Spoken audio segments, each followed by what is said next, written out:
Council on American Islamic Relations. She's the author of the book, This Sacred House, an examination of U.S. foreign and domestic policies from a Muslim view. A widely published essayist, Anisa, has been published and quoted in many of our nation's leading newspapers, most notably the New York Times and the Washington Times. In the international media, she has been in public by Arab News, Al Hayat, Al Watan, and the Crescent International News. Anisa.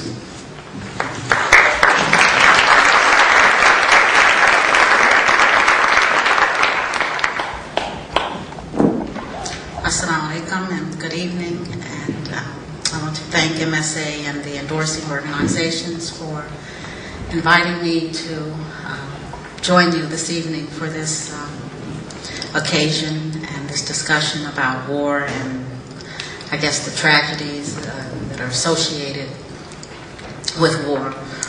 I feel a little bit out of place, I guess, because I'm a Muslim and I'm a Muslim woman, and I'm not necessarily anti-war.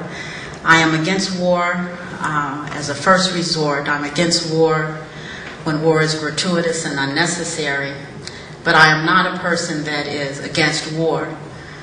I believe that there are times when force is necessary, unfortunately. I am against people who feel that might makes right, and that the first way to approach decision-making or arbitrating or settling differences is to decide which one has the biggest muscles or the biggest weapons and who can kill who and how many, and wars of attrition, all of those kinds of things.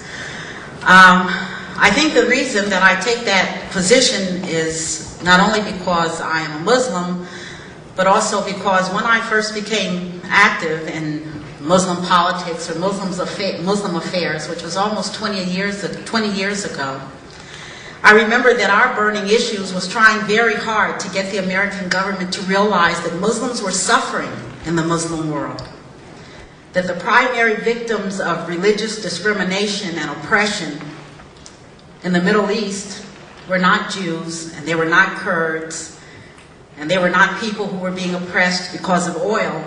They were people who were disappearing and being oppressed and dying and being victimized and persecuted because they wanted to cover their hair, or because they went to the mosque too frequently, or because they prayed, or because they made statements that were considered fundamentalist type of statements, like there's only one God.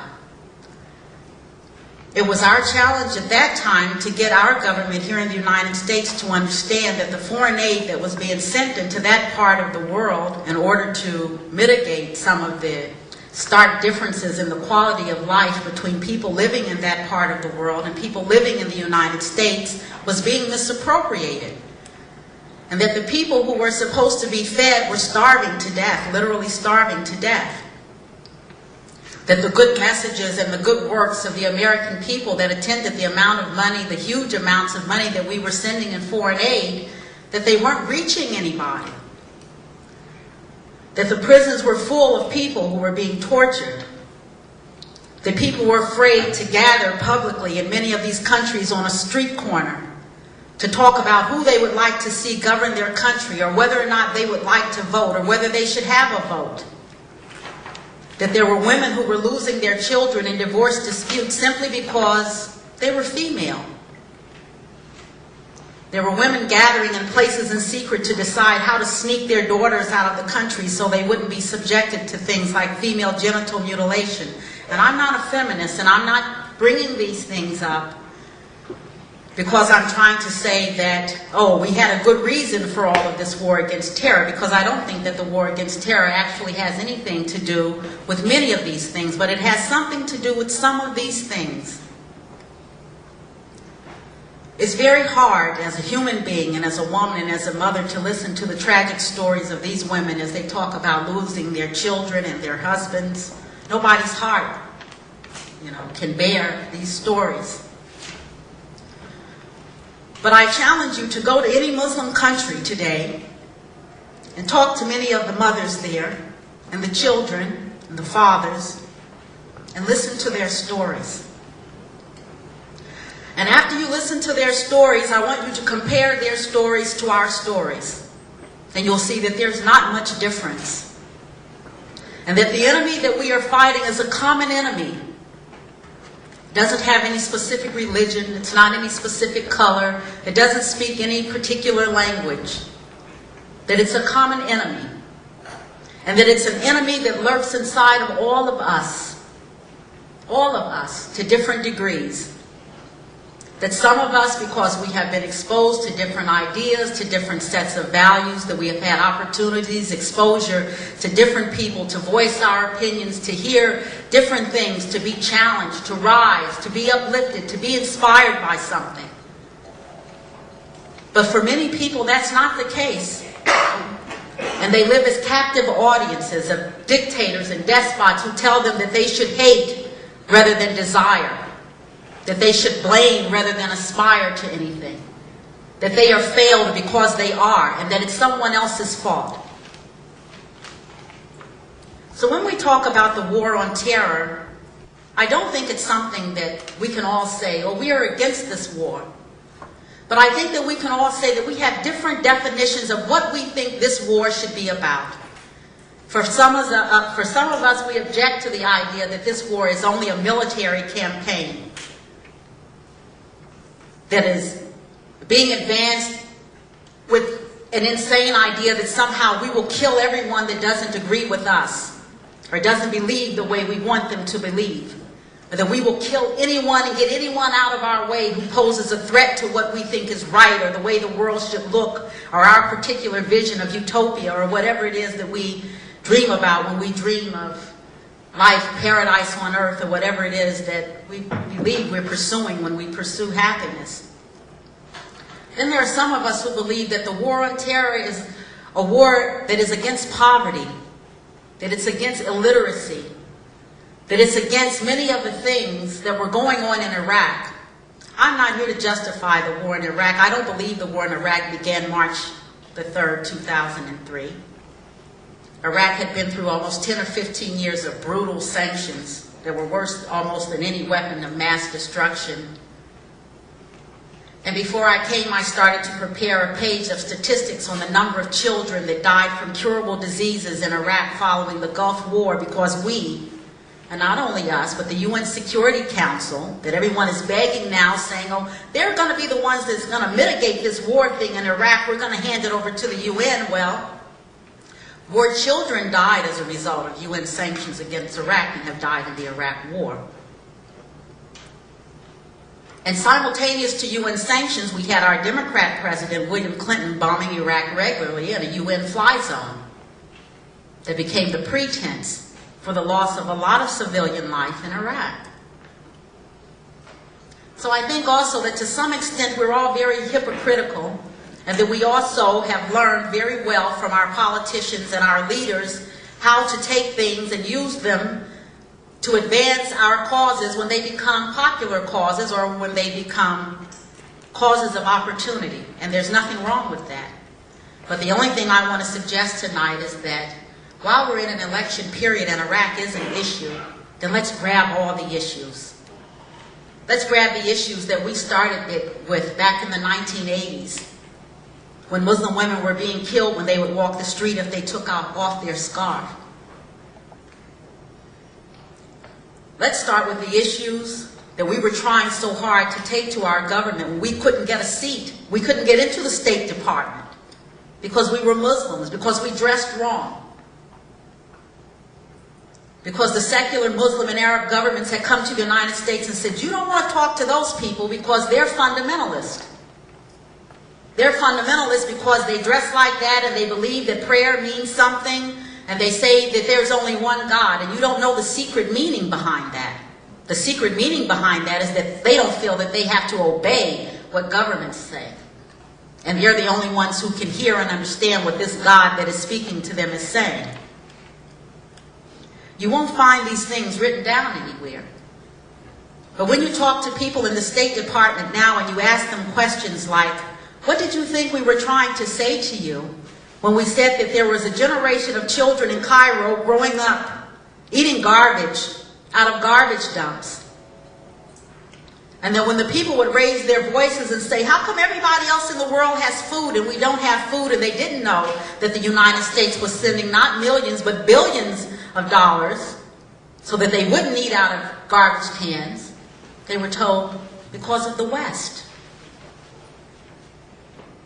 So when we talk about the war on terror, or when we talk about September the 11th, we should put them into the perspective of the reality of what is going on in this world for real. Not just because it's a presidential campaign period. Because I guarantee you, whoever comes into office, and someone said this, the quote came in and went so quick, I grabbed my son and said, did you hear what he said? This guy, he told the truth. It was, a special event. When he said John Kerry would have also gone to war because he knew something, the secret that no one was telling,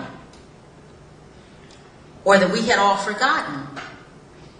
And that was that our Congress had said that we will go to war and change the regime in Iraq. And that was not under the Bush administration. That was not on March the 3rd. And when our Congress allocated millions, billions of dollars to overthrow the government in Iraq, there was not 300,000 people in the street.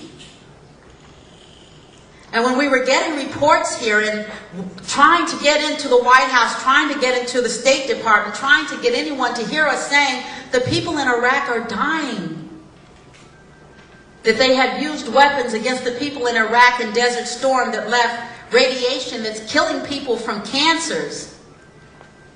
There was no 300,000 people in the street marching.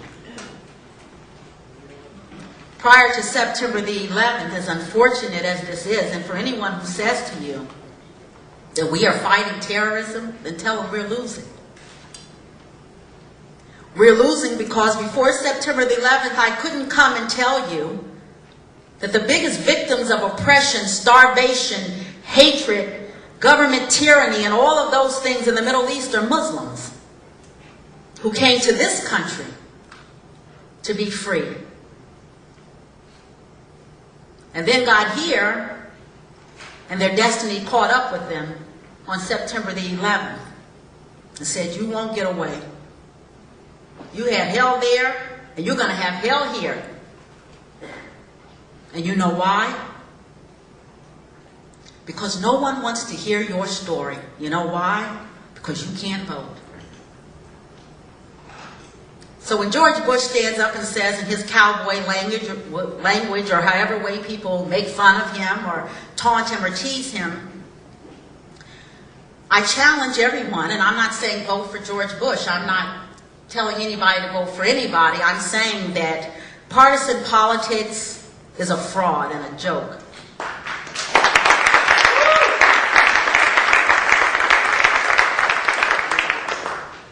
And that people who really, in my opinion, are interested in change, really want change. And what we want is revolution. And we want a revolution in hearts and minds that says no longer are you going to tell us that if we vote for this particular person that we like the way he goes to war better than the way he goes to war, and he kills more sensitively than he kills. He's a brutal killer.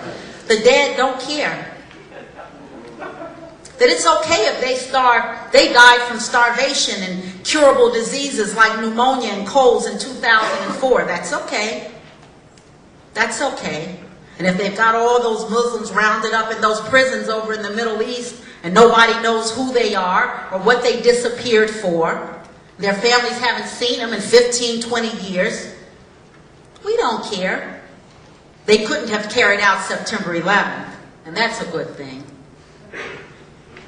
We want real change, not just in America. We want change in the world. And the kind of change we want is the kind of change where people look into their hearts and say, it's enough. It's enough. We've seen enough.